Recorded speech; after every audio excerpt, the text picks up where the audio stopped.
नमस्कार। देवरिया की आवाज रेडियो केसरी से प्रस्तुत है स्थानीय हालचाल। पहले मुख्य हालचाल। महिला ने घर में लगाया फंदा, अस्पताल में हो गई मौत। सड़क हादसे में घायल किसान की इलाज के दौरान मौत। 5 अप्रैल को सामूहिक यज्ञोपवीत संस्कार का हो रहा है आयोजन। सड़क हादसे में एक की मौत, दूसरा गंभीर। और दुष्कर्म के आरोपी गोविंद को फिर से पुलिस ने दबोचा। स्थानीय हालचाल के इस अंक के साथ मैं अनिकेत मिश्र। अब हालचाल विस्तार से। देवरिया के सुरौली थाना क्षेत्र के फुलवरिया गांव की एक महिला अपने घर से किसी बात को लेकर नाराज होकर गले में फंदा लगाकर झूल गई। जैसे ही लोगों को पता चला तो आनन फानन में उसे किसी तरह फांसी के फंदे से बचाकर अस्पताल ले जाया गया, परंतु वहां इलाज के दौरान उसकी मौत हो गई। पुलिस ने शव को कब्जे में ले लिया है और आगे इस घटना की जाँच पड़ताल कर रही है। बताया जा रहा है कि फुलवरिया निवासी रमेश तिवारी की 43 वर्षीय पत्नी ममता देवी घर के किसी बात को लेकर नाराज हो गई और गले में फंदा लगा लिया। जैसे ही परिजनों ने देखा तो तुरंत उसे फंदे पर दौड़कर लोगों ने बचाया और अस्पताल ले गए, परंतु लगभग 1 घंटों तक इलाज के दौरान ही उसकी मौत हो गई। घटना के बाद परिजनों में चीख पुकार मचा हुआ है।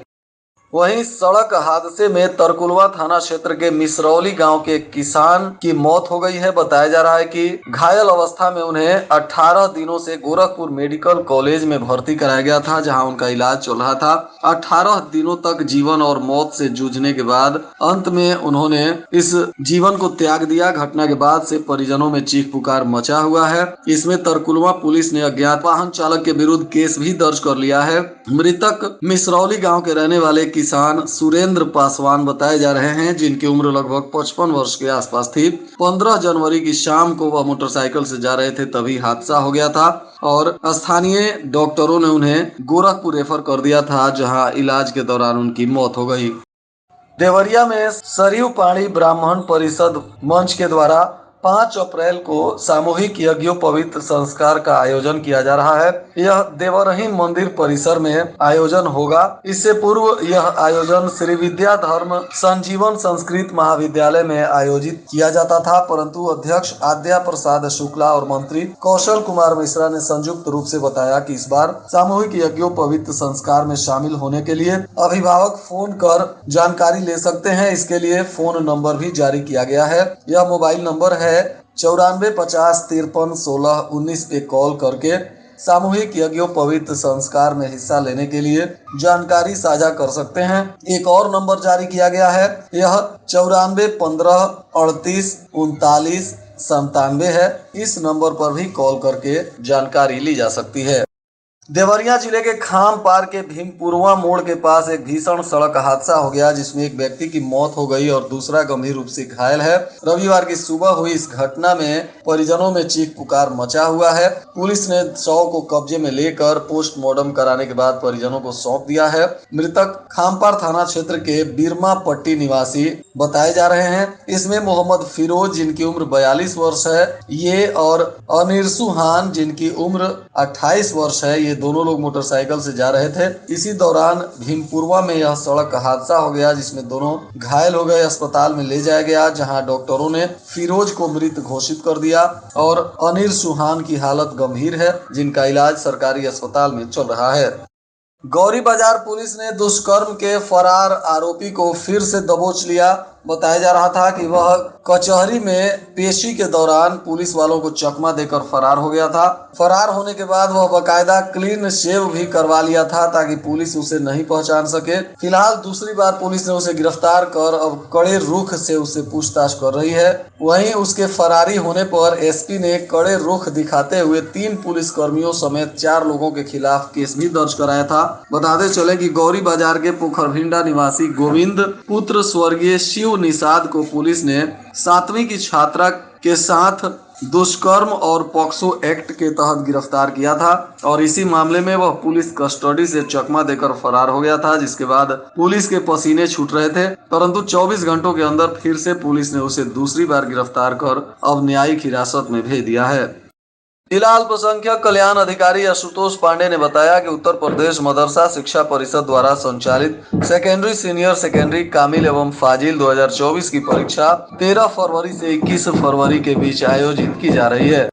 जिला उद्योग व्यापार मंडल की बैठक हुई, जिसमें व्यापारियों की समस्याओं पर चर्चा करते हुए संगठन को मजबूत करने पर विचार विमर्श किया गया। वहीं बैठक में संगठन का विस्तार करते हुए 3 नए उपाध्यक्ष बनाए गए। प्रांतीय उपाध्यक्ष और पूर्व विधायक रविंद्र प्रताप मल्ल ने जीएसटी कानून और व्यापारियों को मिल रहे नोटिस पर चर्चा की। साथ ही स्वकर, बिजली बिल आदि समस्याओं पर भी विचार किया गया। वक्ताओं ने कहा कि 7 फरवरी को प्रधानमंत्री और मुख्यमंत्री को संबोधित ज्ञापन जिलाधिकारी को सौंपा जाएगा और मांगे नहीं माने जाने पर आंदोलन करने की भी रणनीति बनाई जाएगी।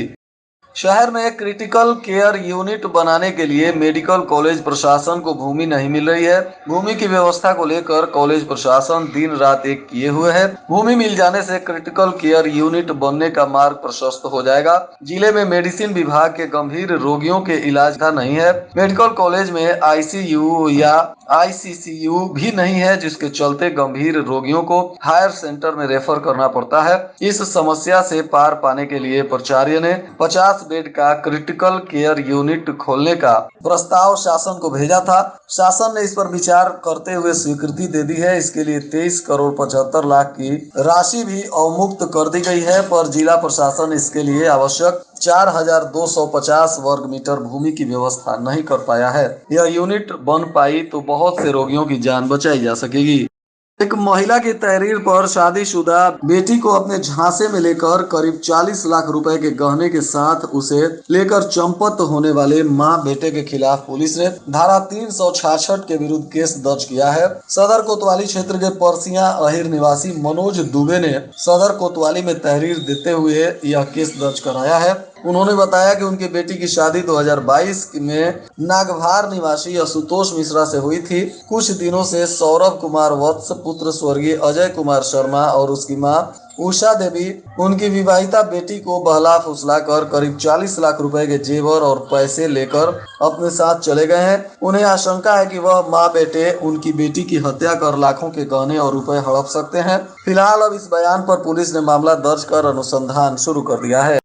चनुकी पुलिस की जांच में सड़क पर बढ़कर अपनी दुकान लगाने वाले 45 दुकानदारों पर केस दर्ज करा दिया गया है। लार नगर में जाम की समस्या के चलते आए दिन राहगीरों को परेशानी होती है। उच्चाधिकारियों के निर्देश के बाद पुलिस ने प्रभावी कार्रवाई शुरू कर दी है। कस्बा चौकी लार पुलिस ने नगर पंचायत लार के मुख्य सड़क पर अतिक्रमण करने वाले 45 दुकानदारों के विरुद्ध कार्रवाई की है। अतिक्रमण करने वालों पर दफा 34 में चालान किया गया है। उधर चौकी प्रभारी लार धर्मेंद्र मिश्रा के नेतृत्व में पुलिस ने 52 वाहनों की जांच भी की। इसमें 8 चालकों के विरुद्ध लाइसेंस नहीं होने पर उनके विरुद्ध विधि सम्मत कानूनी कार्रवाई की गई है।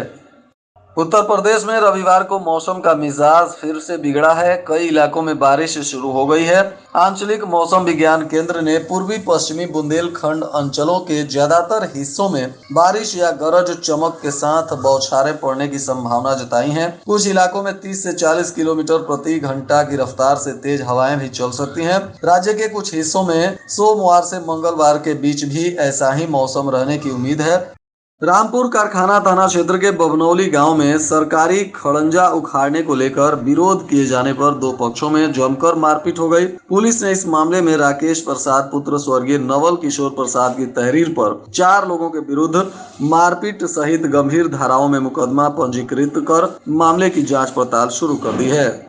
रुद्रपुर तहसील सभागार में संपूर्ण समाधान दिवस पर डीएम अखंड प्रताप सिंह के सामने फरियाद लेकर आई एक 70 साल की बुजुर्ग महिला फफक कर रोने लगी। पैर से विकलांग महिला की बेटी दामाद ने जायदाद हड़प कर उसे घर से निकाल दिया है। उसकी बेबसी देखकर डीएम भी भावुक हो गए। उन्होंने सीओ को बुजुर्ग महिला का भरण पोषण नहीं करने पर बेटी दामाद के खिलाफ केस दर्ज कर कार्रवाई करने का निर्देश दिया। फतेहपुर गाँव की रहने वाली तीजा देवी को कोई लड़का नहीं है। उसकी एकमात्र संतान बेटी ललिता की शादी भी रुद्रपुर के आह्लादपुर मरकड़ी गांव में हुई है। उसके बुढ़ापे के सहारा बेटी और दामाद ही थे। उसके पास 4 बीघा जोत की जमीन थी। बेटी ललिता और दामाद राम सुभग ने बड़ी चालाकी से पूरी जमीन का बैनामा अपने नाम से करा लिया। मुफ्त में जमीन लिखवाने के बाद तीजा देवी को घर से निकाल दिया। अब महिला के इस बयान पर जिलाधिकारी ने गंभीरता से इसे संज्ञान में लिया है और बेटी दामाद पर सख्त कार्रवाई करने का निर्देश दिया है।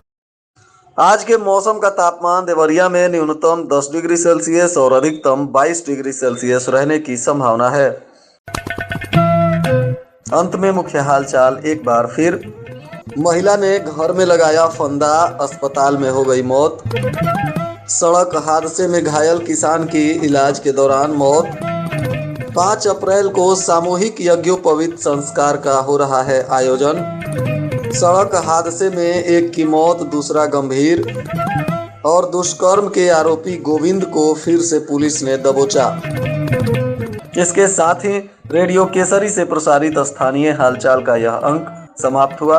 नमस्कार।